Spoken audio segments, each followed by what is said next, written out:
Air India के plane crash, Boeing.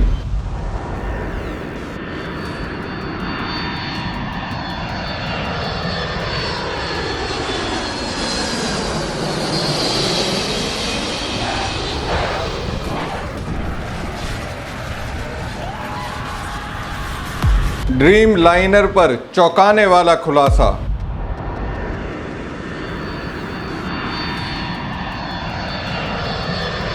Trending में अजीत पवार के दोस्त प्रफुल्ल पटेल, भाजपा की गलती से गुजरात में मातम।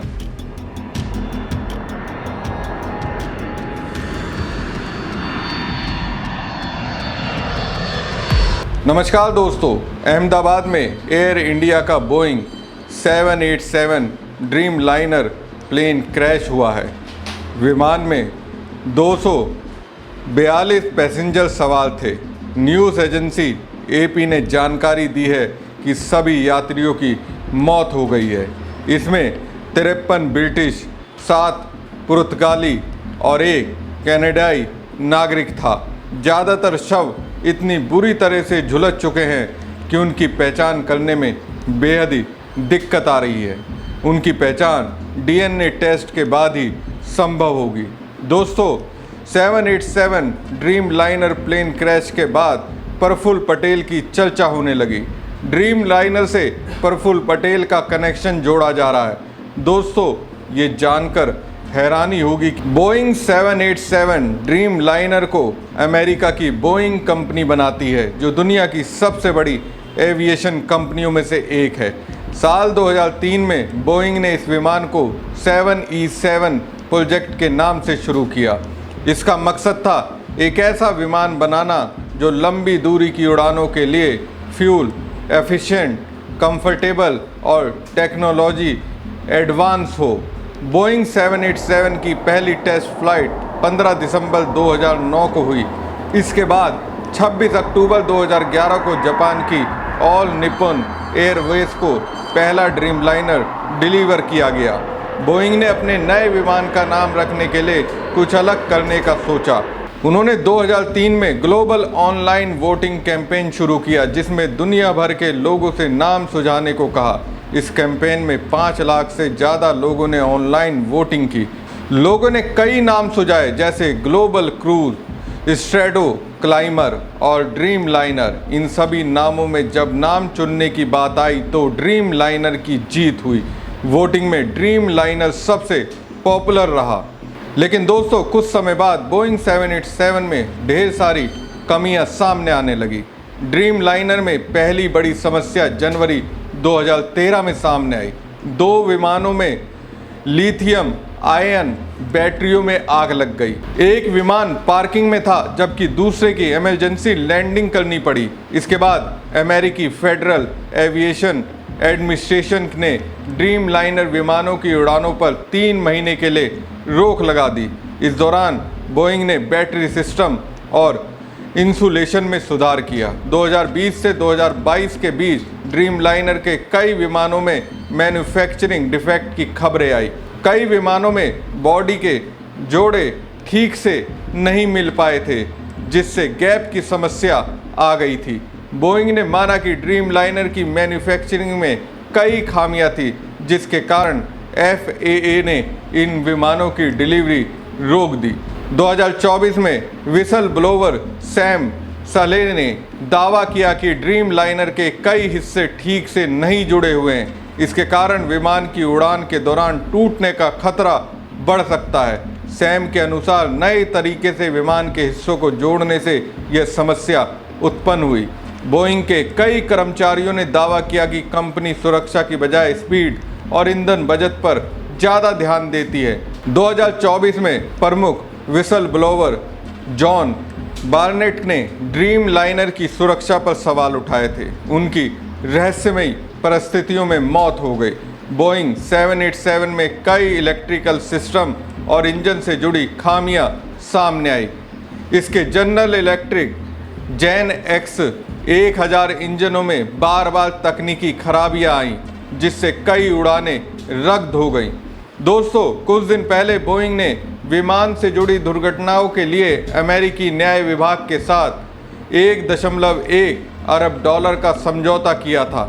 इन दुर्घटना में 2018 और 2019 में इथोपिया और इंडोनेशिया में 246 लोग मारे गए थे। जांच में पता चला कि दोनों दुर्घटनाएं विमान के उड़ान नियंत्रण प्रणाली में खराबी के कारण हुई थी। इसके बाद बोइंग के विमानों को दुनिया भर में लगभग 2 साल के लिए रोक दिया गया था। पिछले दिसंबर में दक्षिण कोरिया में एक बोइंग विमान रनवे से फिसलकर एक कंक्रीट की दीवार से टकरा गया, जिससे विमान में आग लग गई। इस हादसे में 181 लोगों में से 2 को छोड़कर सभी मारे गए थे। मरने वालों में एक 3 साल का बच्चा भी शामिल था। नवंबर में लिथुआनिया में एक बोइंग 737 मालवाहक विमान उतरते समय नियंत्रण खो बैठा और एक घर से टकरा गया, जिससे एक व्यक्ति की मौत हो गई और 3 घायल हो गए। कुछ हफ्ते पहले सेनेगल के एक हवाई अड्डे पर बोइंग विमान उड़ान भरने में विफल रहा और रनवे से फिसलकर झाड़ियों में चले गया। इस विमान में 78 यात्री सवार थे। विमान में आग लग गई और उसे गंभीर नुकसान हुआ। मई 2024 में अमेरिका के संघीय विमानन प्रशासन ने बोइंग कंपनी के खिलाफ एक नई सुरक्षा जांच शुरू करने की घोषणा की। वॉल स्ट्रीट जर्नल ने बताया कि जांच का उद्देश्य ये पता लगाना था कि बोइंग ने अपने 787 विमानों पर सुरक्षा निरीक्षण आवश्यकताओं को पूरा किया है या नहीं। नियामकों का कहना था कि बोइंग ने उन्हें बताया कि उनके कर्मचारियों ने 787 ड्रीम लाइनर विमानों पर कुछ निरीक्षण छोड़ दिए होंगे। FAA ने कहा कि वो जांच कर रहा है कि क्या बोइंग ने निरीक्षण पूरा किया और क्या कंपनी के कर्मचारियों ने विमान के रिकॉर्ड में हेरा फेरी तो नहीं की। मार्च 2024 में लैटम एयरलाइंस के एक बोइंग 787 विमान में एक भयानक घटना हुई, जिसमें 50 से अधिक लोग घायल हो गए। इसमें से एक गंभीर रूप से घायल हो गया। सिडनी ऑकलैंड उड़ान के दौरान विमान अचानक नीचे गिर गया था। विमान में 263 यात्री और 9 चालक दल के सदस्य सवार थे। पिछले साल 5 जनवरी को अलास्का एयरलाइंस की एक उड़ान में हवा में एक दरवाज़ा खुल गया था। अलास्का एयरलाइंस का विमान 737 मैक्स 9 था। ये घटना 16,000 फीट की ऊंचाई पर हुई थी। ये बोइंग नहीं, बम है। वक्त वक्त पर इसके संकेत मिलते रहे। हादसों की लंबी फहरिस्त देख दहल जाएगा दिल, काश हम चेतावनी पर ध्यान देते। बहरहाल दोस्तों, अब आप ये कहेंगे एनसीपी अजीत गुट के राज्यसभा सांसद प्रफुल्ल पटेल की भूमिका क्या है। बोइंग 787 ड्रीम लाइनर क्रैश होते ही लोग प्रफुल्ल पटेल को लेकर गुस्से में क्यों हैं, इसके लिए मैं आपको साल 2004 की ओर ले चलता हूँ। 2 अगस्त साल 2004 को नागरिक उड्डयन मंत्री के रूप में कार्यभार संभालने के 4 महीने बाद प्रफुल्ल पटेल ने एक बैठक की अध्यक्षता की, जिसमें 50,000 करोड़ रुपए की भारी लागत पर एयर इंडिया के खरीद ऑर्डर को मूल प्रस्ताव 28 विमानों से बढ़कर 68 करने का फैसला किया गया। एयर इंडिया के लिए पटेल की खरीदारी सूची में 50 विमानों में से 27 बोइंग 787 ड्रीम लाइनर थे। उन्हीं ड्रीम लाइनर में से एक हादसे का शिकार हुआ। हालांकि प्रफुल्ल पटेल के इस फैसले का तब खूब विरोध हुआ। तब विपक्ष में बैठे बीजेपी नेताओं ने खूब आरोप लगाया। बावजूद इसके 68 उड़ान मशीनों को खरीदने के लिए अंतिम आदेश को मंजूरी दे दी गई। तो साफ है, अगर प्रफुल्ल पटेल ने अपनी हनक उस वक्त दिखाई नहीं होती तो इस वक्त ये हादसा नहीं होता। प्रफुल्ल पटेल को नागरिक उड्डयन रहते, जिसके लिए बीजेपी घेरा करती थी, अगर उस पर अपनी सरकार बनते ही पीएम मोदी जांच के आदेश देते तो 242 लोगों की जान बच जाती। लेकिन ऐसा हुआ नहीं। हद तो तब हो गई जिसके बाद बीजेपी वाले प्रफुल्ल पटेल को घेरा करते थे। 2017 में उन्हीं के नागरिक उड्डयन मंत्री ने उन्हीं बोइंग 787 ड्रीम लाइनर को खरीदने के आदेश दिए।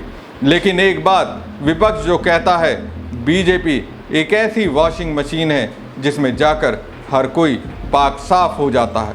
प्रफुल्ल पटेल पाक साफ हो गए। लाल बहादुर शास्त्री के समय जब रेल पटरी से उतर गई थी तो लाल बहादुर शास्त्री ने इस्तीफा दे दिया था।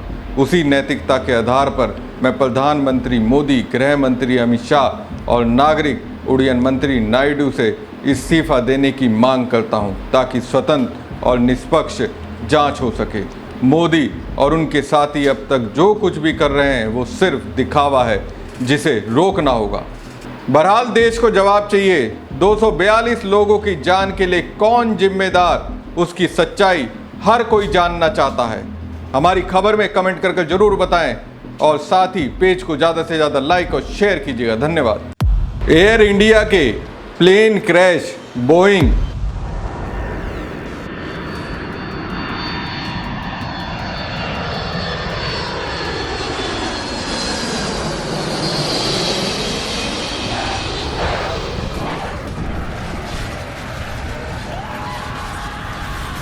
ड्रीम लाइनर पर चौंकाने वाला खुलासा।